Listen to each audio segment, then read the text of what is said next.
पूछ पर, सबही कहू समुझाए।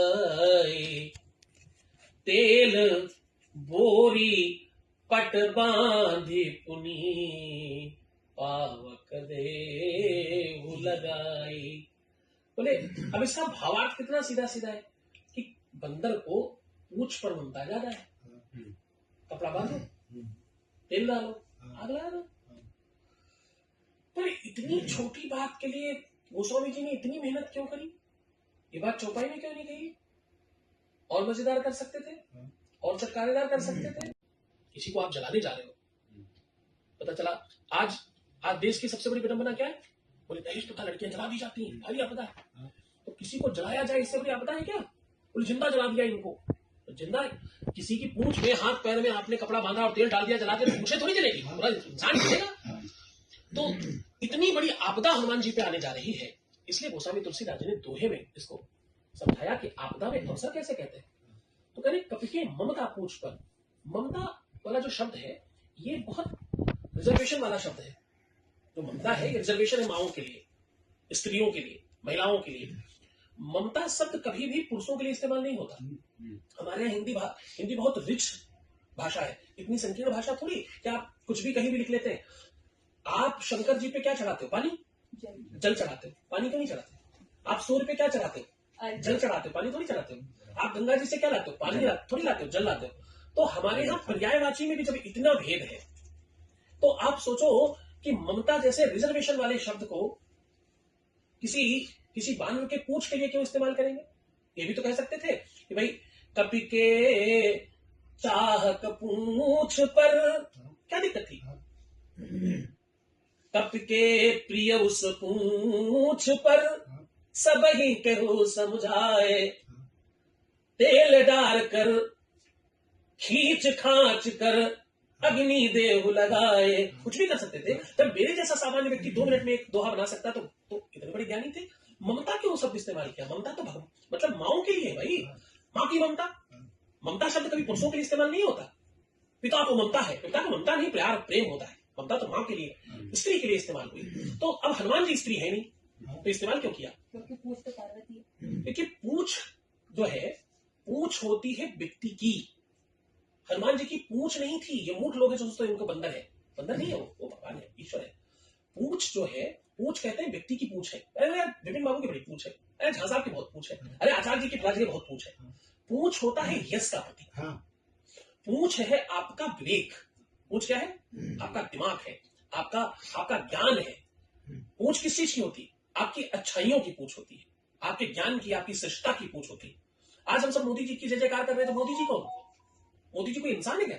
एक विचार है, एक सोच है, उनका ज्ञान है, उस बात की पूछ है उनकी। तो पूछ जो है वो ज्ञान है, वो आपका विवेक है। और सूत्र कहता है विनाश काले विपरीत बुद्धि। विनाश काले, भविष्य में जब कोई चीज खराब होने वाली होती है तो सबसे पहले जो चीज खराब होती है उसका नाम क्या है? बुद्धि। तो ये यहां नहीं कहा जा रहा है कि भैया उनकी पूंछ पर, वो कह रहे जब व्यक्ति पर आपदा आने वाली होती है तो उसके दिमाग पर पट्टी बन जाती है, उसके दिमाग में आग लग जाती है, उसको कुछ नहीं दिखाई पड़ता। फिर कौन सी आंख पर? बोले वो विजनरी आंख पर आग लग जाती, कुछ दिखाई नहीं पड़ता, कुछ समझ नहीं आता। बोले ममता इस्तेमाल क्यों किया? बोले ममता इसलिए इस्तेमाल किया कि जो बुद्धि है वही परमात्मा है। और रामायण में परमात्मा को गोस्वामी जी ने कई बार कहा कि भगवान क्या करता है? बोले भगवान ममता की तरह, माँ की तरह आपकी रक्षा करता है। गोस्वामी तुलसीदास जी ने लिखा, कर रही सदा तिनकर रखवाली, जिम बालक राखे महतारी। जैसे माँ अपने बच्चे को रखती है, भगवान ऐसे रखता है। तो माँ को या तो भगवान से और अथवा भगवान को माँ से रिफ्लेक्ट किया गया है, एक दूसरे के का पूरक बताया गया। तो गोस्वामी जी यहाँ ये कहना चाहते हैं कि जब किसी व्यक्ति पर आपदा आती है तो मानो उसके आंख के ऊपर पट्टी बन जाती है, उसकी बुद्धि में आग लग जाती है, उसको कुछ समझ नहीं आता। विनाश काले विपरीत बुद्धि, बुद्धि पहले खत्म हो जाएगी। इसको गोस्वामी जी ने भी कहा, जय ही विधिना दारुण दुख देही। दारुण और आग पर्यायवाची है, या तो दारुण जंगल को कहते हैं, या तो आग को कहते हैं, और या तो बड़ी घंघोरता को कहते हैं, अंधेरे को कहते हैं। तो बोले जी विधिना दारुण दुख देही देही की मति। मति पहले हर लेगी, दुख का कारण ही मति है। मति अगर नहीं बिगड़ पाई तो दुख आएगा ही नहीं। What is the meaning of दुख? कुछ नहीं। बुखार बड़ी चीज नहीं है, कौन सा बुखार है ये पता नहीं है इसलिए बड़ा है। जैसे पता चल जाएगा कोरोना का बुखार कितना बड़ा था, बहुत बड़ा, और दवाई आ गई, अब क्या? कुछ नहीं। कोरोना मैंने डबल जीरो। मलेरिया का बुखार कितना बड़ा था, बहुत बड़ा, दवाई आ गई तो क्या? कुछ नहीं। डेंगू का बुखार कितना बड़ा था, बहुत बड़ा, दवाई आ गई, कुछ नहीं। तो जैसे ही तुम्हारी मति ने उसको जान लिया वैसे ही दुख खत्म, समाप्त हो गया। तो सबसे बड़ा कौन है? मति। तो मति ही वही कह रहे हैं वहां पर कि कप के ममता पूछ पर सबही कहो समझाए, सब कह रहे एक साथ। बोले सबही कहो समझाए का मतलब है कोई दुनिया का ऐसा व्यक्ति नहीं है जिसके मति पर पट्टी नहीं बन जाती, आंखों पर पट्टी नहीं बन जाती। बोले क्या भगवान के लिए भी यही सूत्र लागू होता है? तो किसी ज्ञानी ने कहा हाँ, भगवान के लिए भी यही सूत्र लागू होता है। असंभव है मृगस्य जन्म तथा विरामो लुलुभे मृगाया। बोले सोने का मृग होना असंभव है, फिर भी भगवान राम जैसा व्यक्ति उसे लुलुहाते घूम रहा है, सोने का मृग मार कर लाएंगे अपनी पत्नी के लिए। क्यों? क्योंकि दुख आने वाला है कल, पत्नी का हरण होना है, जो पत्नी का हरण होना है भविष्य में। वर्तमान में पहले क्या हुआ? मति खराब हो गई, सोने के मृग के पीछे भाग लिए, न भागते तो नहीं ले जा पाता रावण। तो जब भविष्य में आपका संकट आने वाला है तो आपका आज ही दिमाग खराब हो जाएगा, कल नहीं खराब होगा, आज बिफोर। तो वही कह रहे हैं आप पूछ पर सवे कहो समझाए, तेल बोल पटवान तुम पावक देख लगाए, आग लगा दो। अब हनुमान जी ने उस आपदा को अवसर बनाया। आपदा तो बहुत बड़ी थी, भारी आपदा है, आग लग जाएगी, पूरा इंसान जल जाएगा।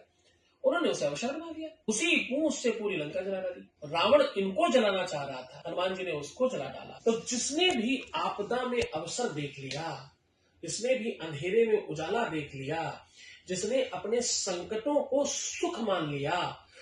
अब विद्यार्थियों को सबसे ज्यादा मेहनत करनी पड़ती, बहुत अभाव में रहना पड़ता है, सामूहिक भोजन करना पड़ता है, उबला हुआ बॉयल्ड खाना, उल्टा सीधा कुछ, बहुत घर के जैसा तो नहीं पक सकता एक आदमी के लिए स्पेशल, सामूहिक में तो अगड़म बगड़म खाना पड़ता है, सामान्य व्यवस्थाओं में रहना पड़ता है। तो इस आपदा को जिसने अवसर समझ लिया, यार यही तो अवसर है, यही करके तो हम श्रेष्ठ हो पाएंगे। विद्यार्थी का लक्षण यही है, अल्पाहारी, थोड़ा खाओ, अच्छा होगा ज्यादा खाओगे, अच्छा मिलेगा तो क्या करेगा आदमी? ज्यादा खाएगा, खराब मिला तो कम थोड़ा खाएंगे। तो विद्यार्थी का लक्षण ही अल्पाहारी। और बोले बाहर असुविधाओं में रहना है, बोले ये भी लक्षण है गृह त्यागी, ताग चेष्टा बको ध्यानम स्वाहा निद्रा दैवचा, इसमें अल्पाहारी भी तो है। अल्पाहारी गृह त्यागी विद्यार्थी पंच लक्षण, विद्यार्थी का लक्षण है। आपदा में रहो, अवसर के बाद तलाश करो।